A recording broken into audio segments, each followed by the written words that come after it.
ये मेरे बाप ने जिंदगी भर मेरे लिए बहुत कुछ करा। मैं बहुत अपनी आखिरत और जिंदगी सब बर्बाद कर। जी बिल्कुल, आप इस वक्त देख रहे हैं कि हम मौजूद हैं जमान टाउन पुलिस स्टेशन में, जो कि कोरंगी के अंदर वाक़ है। आप मेरे रकम में देख सकते हैं, ये वो लॉकअप है। ये लॉकअप दिखाने की क्या वजह है कि इसमें एक कातिल बंद है जिसने अपने बाप को कत्ल किया, अपनी बीवी और अपनी एक खातून दोस्त के साथ मिलकर 18 फरवरी को कत्ल की। यह वारदात कोरंगी के इलाके जमान टाउन की हुदूद में पेश आई। मुलजिम ने अपने चंद रुपयों के अखराजात को पूरा करने के लिए अपने ही बाप की सुपारी ली। उस सुपारी के अंदर मुलजिम दानिश की बीवी और उसकी खातून दोस्त शामिल थी, यानी कि मुलजिमा ने अपने ही ससुर को कत्ल कराने में मुलविस रही है। इस सारी वीडियो को, इस सारी चीजों को देखने के लिए आप हमारे YouTube चैनल पाक उर्दू डिजिटल को देखते रहिए। मैं हूं खुर्रम गुजार और अब हम सबसे पहले उस मुलजिम की जानिब चलते हैं जिस सफाक शख्स ने अपने ही बाप को कत्ल करने की सुपारी दी। मुलजिम क्या कहता है, आइए सुने। मेरा नाम दानिश है और मैं एक जगह नौकरी कर रहा था, ये JFS वालों के पास। तो वहाँ पर जो है मेरी सियाल गार्ड से मुलाकात हुई। मेरे कुछ मामला चल रहे थे, अब्बू ने कारोबार वगैरह ले लिया था। तो इस मामला में जो है मैंने उससे डिस्कस करी थी। जब मैंने उससे डिस्कस करी तो उसने बोला ठीक है भाई, कोई मसला नहीं है, परेशान नहीं होते रहा। तो उसने मुझे मुतमईन करा बहुत सारी बातों से। फिर उसने सियाल खान ने जो है वहाँ से काम छोड़ दिया था। मैं वहाँ काम कर रहा था। उसके बाद मैं घर गया तो ये मर्डर से पहले जो है 1.5 महीना तकरीबन वाली साहब घर गया तो उन्होंने बोला भाई तूने किसी से कोई चीज़ मांगी, पैसे मांगे? मैंने नहीं मांगे। तो उस बात पे अब्बू ने जो है मुझे बाहर मारा था रोड पे ना, निकाल के सबके सामने।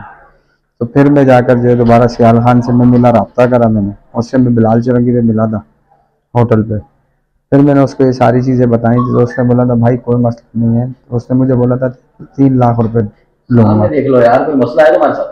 3 लाख रुपए लूँगा। तो 3 लाख रुपए मैंने लाया, मेरे पास तो अभी बिल्कुल भी नहीं है, 1 रुपया भी नहीं है देने को आपको।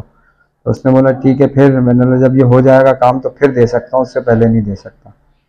फिर वो इस बात के लिए एग्री हुआ था। तो किसको कत्ल करने की सुपारी दी है अपने और वजह क्या बनी? क्यों तुम्हारे अखराजात पूरे नहीं हो रहे थे? ऐसा क्या कर दिया था तुमने? ऐसा ये था सर कि मैं पहली चीज़ तो बीसियाँ मेरी दली हुई थी तकरीबन को 45,000 रुपये की। वो 45,000 की बीसियों का अमाउंट नहीं निकल रहा था मेरे से। और दूसरी चीज़ मेरी जो है ना एक दोस्त थी अहमद, उसके साथ था मैं। तो इस चक्कर में वो अमाउंट पूरा नहीं हो रहा था। ये नौबत इसलिए आई कि बस मुझे कारोबार हासिल करना था और मुझे पैसे चाहिए थे कारोबार पे अपने आप को खड़ा करना।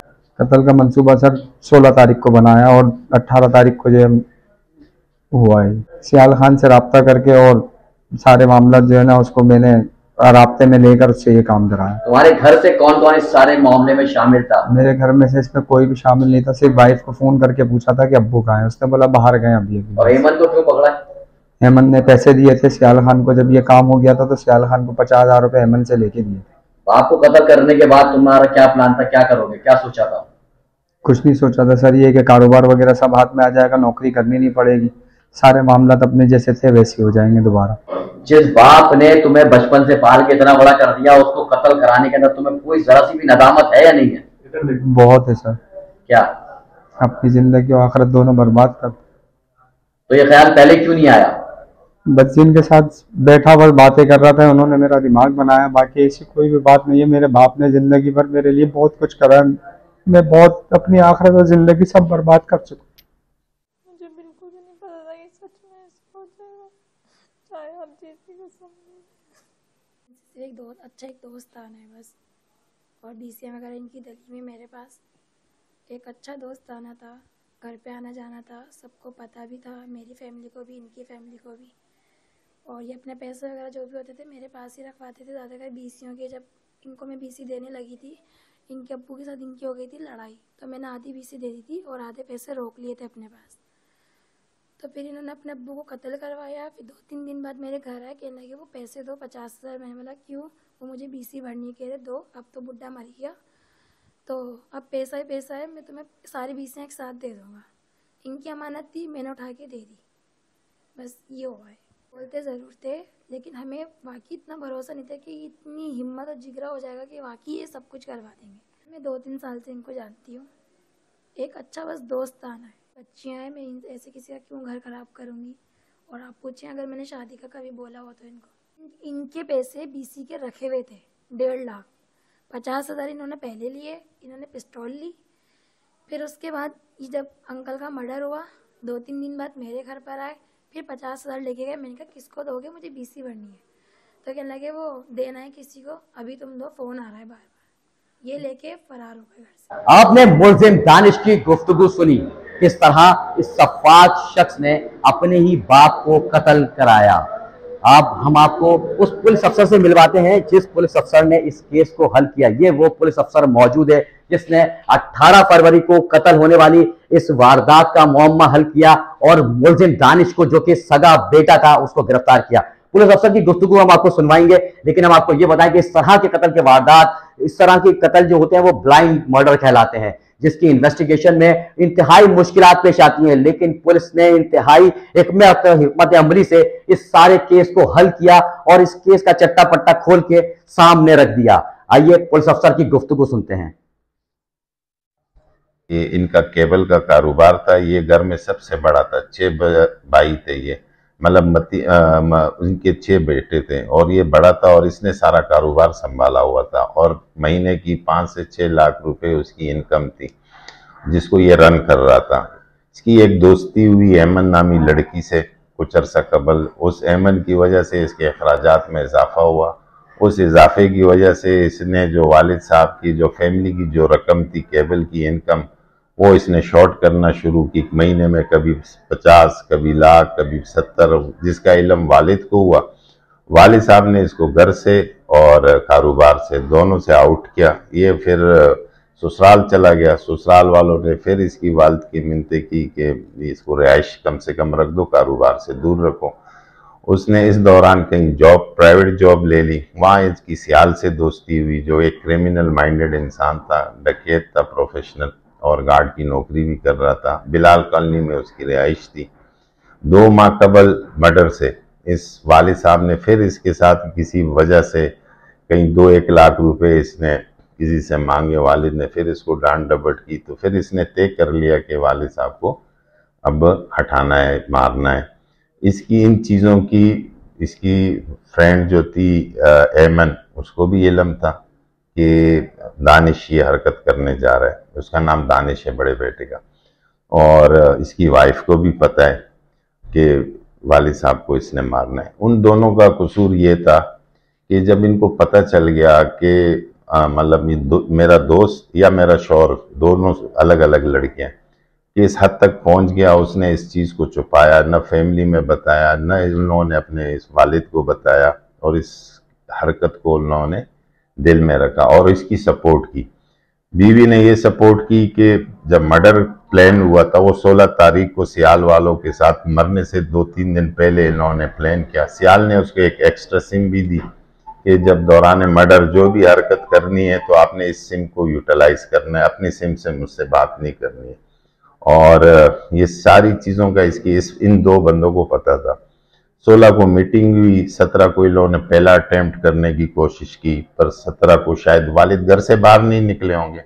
18 को फिर सेम प्रैक्टिस इन लोगों ने की, फिर वो जगह पे पहुंचे इनके घर पे।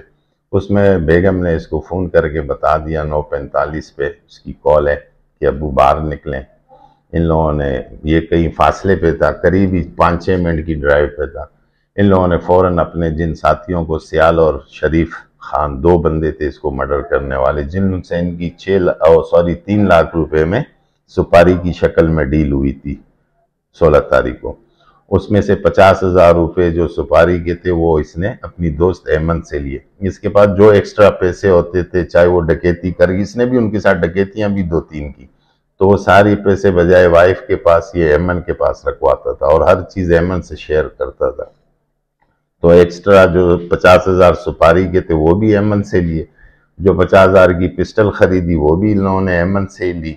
और इसने ये हरकत फिर 18 तारीख को सियाल और अशरफ को यूटिलाइज करके मरवा दिया। अब जो शरीफ खान था वो मेरे ख्याल से खुद अपनी मौत से मर गया बीमारी से, और जो दूसरा सियाल है, ये दोनों वज़ीरिस्तान पठान है, बन्नू के रहने वाले, वो ताहाल अभी तक उसकी तलाश जारी है। बाकी ये 3 गिरफ्तारियां अमल में आई है। दानिश की भी और दोनों लेडीज़ की भी, इसकी वाइफ की और इसकी दोस्त की। इनके साथ 2 एक्स्ट्रा और भी बंदे गिरफ्तार हैं जो दानिश के साथ पकड़े गए थे। वो एक उसमें शरीफ जो मर गया था, एक उसका भाई है, एक उसका रिलेटिव है। अच्छा सर, इसमें जो खातून ऐमन है उनका क्या बताना है कि उन्होंने क्या बताया अपनी इन्वेस्टिगेशन? ऐमन जो इसकी दोस्त है, एक तो ऐमन की असल ये इसका जो मरने की असल बुनियादी चीज़ है ना, वो ऐमन ही बन गई। ऐमन की वजह से इसको बाप से पैसे चुराने पड़ गए, ऐमन की वजह से फैमिली में भी इसके तनाज़ात पैदा हुए और ऐमन को इस पूरे वाक़े का सब पता था कि क्या करने जा रहा है दानिश। और अगला नेक्स्ट प्लान ये था कि शायद ऐमन से इस काम के बाद ये शादी भी कर लेता और ये पूरा कारोबार 6 लाख का ये दोबारा टेक ओवर कर लेता। जी बिल्कुल, आपने गुफ्तगू सुनी एसएचओ ज़मान टाउन गुलाम नबी आफरीदी की। उन्होंने बताया कि किस तरह से इस कातिल को पकड़ा। इस सारे मामले में आपने देखा कि एक बेटा जो कि अपने बाप के ही कत्ल में मुलविस निकला, किस तरह से उस मुलजिम ने अपने दीगर जो साथी हैं उनके साथ मिलकर अपने ही बाप को कत्ल कराया। अब वो बड़ी नदामत सा महसूस कर रहा है, लेकिन उसकी दुनिया उजड़ चुकी है। कातिल बेटा अब सलाखों के पीछे है, उसकी ज़िंदगी उस जेल के सलाखों के पीछे गुजरने वाली है जो घिनौना जुर्म उसने अपने बाप को कत्ल करा के किया। अब मज़ीद वीडियोस और मज़ीद अपडेट्स देखने के लिए आप हमारे यूट्यूब चैनल को लाइक भी करें, सब्सक्राइब करें। फिर किसी स्टोरी में मुलाकात होगी। जब तक के लिए इजाज़त दीजिए। अल्लाह हाफ़िज़।